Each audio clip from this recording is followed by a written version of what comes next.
¿para qué le buscamos mangas al chaleco si las cosas están tan claras? Pero si no fuera así, vamos a ver qué es lo que hoy estamos discutiendo en esta agenda política. Estamos discutiendo nada más y nada menos la improcedencia de la acción de inconstitucionalidad 164/2024 y sus acumuladas promovidas en contra de la reforma al Poder Judicial. Centremos la discusión. Eso es lo que hoy estamos discutiendo. Pero miren ustedes, compañeras, compañeros senadores de todos los grupos parlamentarios, es interesante y apasionante la discusión que el día de hoy se tiene después de casi 2 años de llevar a todos los espacios públicos donde fue posible hacerlo, de discutir en la Cámara de Diputados y de Senadores la necesidad de la reforma al Poder Judicial, y llegar a este día histórico no solamente conmueve, sino compromete, porque hoy estamos viendo el fin del último reducto del conservadurismo que defendió hasta el final la última trinchera de impunidad y de corrupción que quedaba para que se resguardaran los intereses fácticos más perversos y dolosos en contra del pueblo de México. Celebro que el día de ayer prevaleciera la sensatez de un ministro de la Suprema Corte de Justicia de la Nación, quizá del último de quien lo hubiéramos pensado por las posiciones que había tomado durante las discusiones y aprobación de esta reforma. Esto logró que no se alcanzara la mayoría calificada requerida para declarar la invalidez de una norma general. Hoy, en una intervención destacada en el Senado, la senadora Ana Lilia Rivera expuso con determinación los aspectos claves de la discusión sobre la reforma al Poder Judicial, subrayando su visión de lo que representa este cambio para el país. Su discurso se centró en un tema que ha causado controversia en el ámbito político y jurídico de México: la inconstitucionalidad planteada contra la reforma y su resolución final en la Suprema Corte de Justicia de la Nación. Ana Lilia Rivera comenzó su mensaje haciendo un llamado a la reflexión sobre la claridad de la situación. Para ella, la discusión va más allá del tecnicismo. Se trata de entender lo que está en juego en un cambio que, en su opinión, responde a la necesidad de transformación dentro del Poder Judicial. La senadora recordó que esta reforma ha pasado por un largo proceso de análisis y debate en el Congreso, en el que han participado tanto legisladores como ciudadanos. Para ella, llegar a este punto es un momento histórico que involucra no solo emoción, sino una responsabilidad profunda. La legisladora remarcó que la reforma judicial enfrenta la resistencia de un sector que, en su perspectiva, representa el último bastión del conservadurismo. La senadora ve en la negativa de ciertos actores una defensa de intereses que, según ella, no reflejan las necesidades del pueblo, sino que más bien buscan mantener estructuras de poder alejadas de la transparencia y la justicia social. En su análisis, señaló que en los últimos días, un ministro de la Suprema Corte adoptó una postura que sorprendió a algunos por sus antecedentes, pero que finalmente resultó determinante para evitar la invalidación de la reforma. La decisión de la Suprema Corte de no declarar inconstitucional la reforma judicial, explicó Rivera, fue interpretada por ella como un triunfo para la institución misma. No obstante, aclaró que este desenlace no necesariamente fue producto de un compromiso genuino con la defensa de la Constitución, sino más bien de la imposibilidad de alcanzar la mayoría calificada que se requiere para modificar normativas de este tipo. La Suprema Corte de Justicia de la Nación desestimó las fundadas acciones de inconstitucionalidad contra la reforma judicial. Sin que la mayoría de las y los ministros lo reconozcan o lo sepan, esta decisión fue, en última instancia, un triunfo para la propia institución. Permítanme explicar, no debemos engañarnos. La Corte desestimó estas acciones de inconstitucionalidad no por un genuino interés en defender la Constitución, no, sino porque se encontró sin alternativas, al no contar con la mayoría calificada. La realidad es que la mayoría de la Corte, ante el límite impuesto por nuestro marco constitucional, se vio obligada a respetarlo, lo cual, aunque mínimo, merece ser destacado. Este acto de autocontención evitó que el tribunal minara aún más su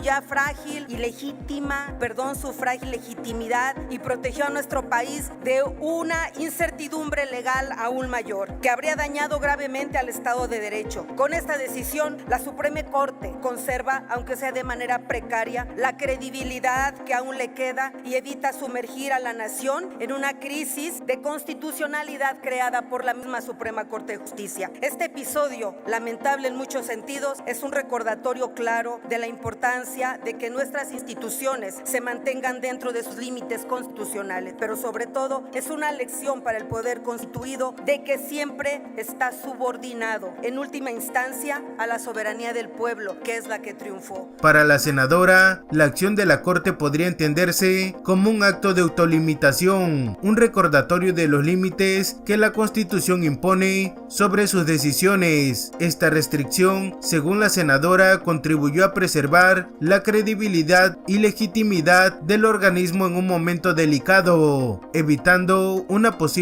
crisis constitucional que habría puesto en riesgo la estabilidad del Estado de Derecho en México. Ana Lilia Rivera interpretó este episodio como un ejemplo de la necesidad de que todas las instituciones respeten sus límites constitucionales. También expresó su esperanza de que esta decisión de la Corte sirva como lección, recordando que el Poder Judicial debe en última instancia responder a la voluntad del pueblo, cuya soberanía es el fundamento del sistema democrático. En su opinión, esta reforma representa un paso hacia la democratización del Poder Judicial, al integrar nuevas formas de participación ciudadana en la selección de los jueces y magistrados, quienes estarán sujetos a un sistema más transparente y representativo. Además, Ana Lilia Rivera fue enfática en señalar que a partir de ahora, los integrantes del Poder Judicial se someterán a procesos de elección popular, algo que cambiará de manera significativa la estructura de poder en México. Este cambio, añadió, implicará una transformación de fondo en la forma en que se percibe y se gestiona la justicia, al abrir espacio para que la ciudadanía participe en la configuración de un poder judicial más cercano a sus intereses y necesidades. Finalmente, la senadora destacó el papel de los ministros que votaron en contra de invalidar la reforma judicial, reconociendo su valor y congruencia en un momento clave. También mencionó a aquellos ministros que apoyan la inconstitucionalidad, dejando en claro su descontento con su postura y subrayando que estos nombres quedarán en la memoria histórica como actores que en su opinión no supieron estar a la altura de las circunstancias. Con esta intervención, Ana Lilia Rivera dejó clara su postura a favor de una reforma judicial que, según ella, responde a las demandas de una sociedad que exige instituciones más justas y transparentes. Su discurso refleja el compromiso de una parte del Senado con una visión de cambio estructural que busca transformar el Poder Judicial desde sus cimientos, permitiendo que México avance hacia un sistema más equitativo y legítimo. Más allá de los dimis y diretes, o pudiera ser del protagonismo inútil de gritar y de ofender o recalcar y señalar, hoy estamos viendo un momento histórico porque a partir de hoy cambiará completamente el sistema de equilibrios en nuestro país al darle al Poder Judicial hoy una característica que no tuvo jamás. Quieran o no, serán votadas y votados todos los integrantes del Poder Judicial, y la democratización de este poder traerá consigo transformaciones profundas para nuestra república. Pero además quiero decir y señalar, porque esto quedará escrito en los libros de historia